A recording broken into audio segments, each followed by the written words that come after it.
Questão 8 de O Livro dos Espíritos, parte 1 das causas primárias, capítulo 1 de Deus, provas da existência de Deus.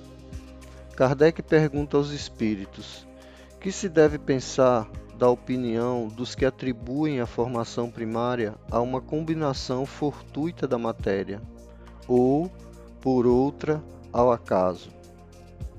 Os espíritos respondem: outro absurdo, que homem de bom senso pode considerar o acaso um ser inteligente?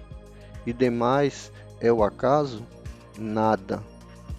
Kardec comenta: a harmonia existente no mecanismo do universo panteia combinações e desígnios determinados, e por isso mesmo revela um poder inteligente. Atribuir a formação primária ao acaso é insensatez, pois que o acaso é cego e não pode produzir os efeitos que a inteligência produz. Um acaso inteligente já não seria acaso. Na obra Filosofia Espírita, psicografia de João Nunes Maia, o espírito Miramês comenta com o título: O que é o acaso? O orgulho nos faz esconder Deus pela fraqueza do entendimento, colocando-o como acaso, palavra que nada expressa na linguagem dos homens. E quem o desmerece esconde os seus próprios valores, porque dependemos da sua iluminada presença e da sua magnânima existência espiritual. Se o acaso não existe, como compará-lo a um ser que existiu sempre e que tem mais existência do que toda a criação junta? Absurdo dos absurdos. Nada se faz por acaso. Para tudo existem leis que nos podem obediência. Para que a harmonia se faça, é justo que observes o mundo em que vives. Não se pode viver sem que se tenha leis para obedecer, e ao infrator vem logo a corrigenda.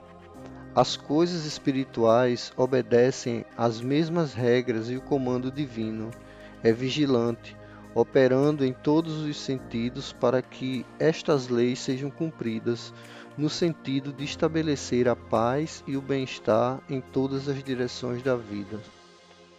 A alma, já moralizada, é obediente.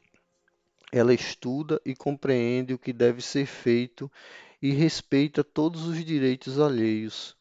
Por isso é que vive em paz com a consciência. Enquanto não trabalharmos os caminhos traçados e vividos por Jesus, permaneceremos em guerra em nós mesmos e sofreremos as consequências da nossa ignorância. A própria ciência dos homens desmente o acaso, porque para tudo tem uma explicação lógica.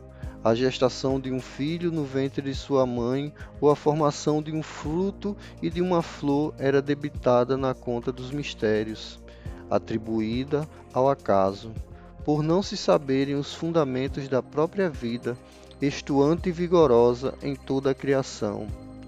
Entretanto, agora, no século XX, na hora da luz, quando os céus se aproximam dos homens, ou quando os homens abrem os corações ante outras dimensões da vida, não se deve falar em acaso.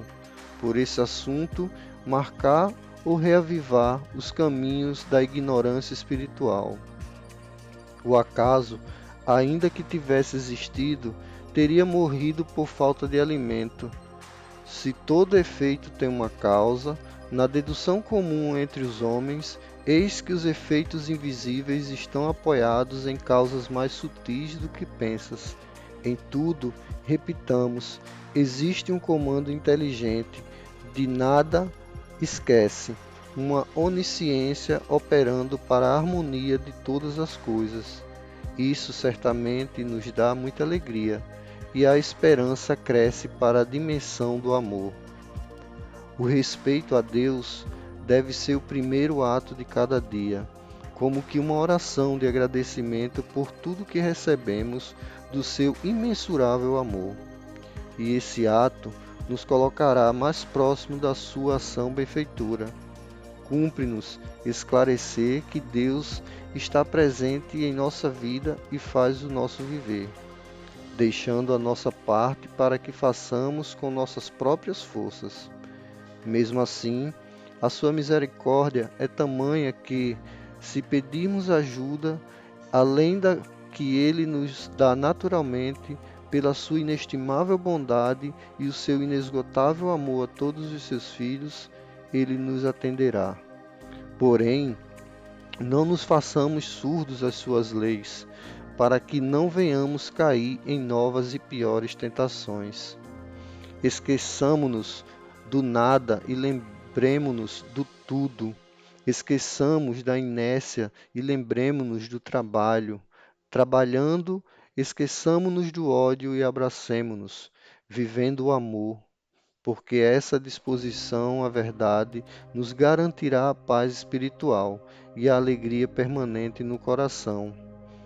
Vamos nos lembrar de Jesus com todo o carinho, ele que veio anunciar para todas as criaturas o reino de Deus, lembrando-nos que nenhuma das suas ovelhas se perderia e que não existe órfão na casa do Pai. Isso significa esperança para todos nós, encarnados e desencarnados, pela presença da fé. É bom que deixemos bem claro que todas as combinações da matéria são forças de Deus na luz do teu entendimento.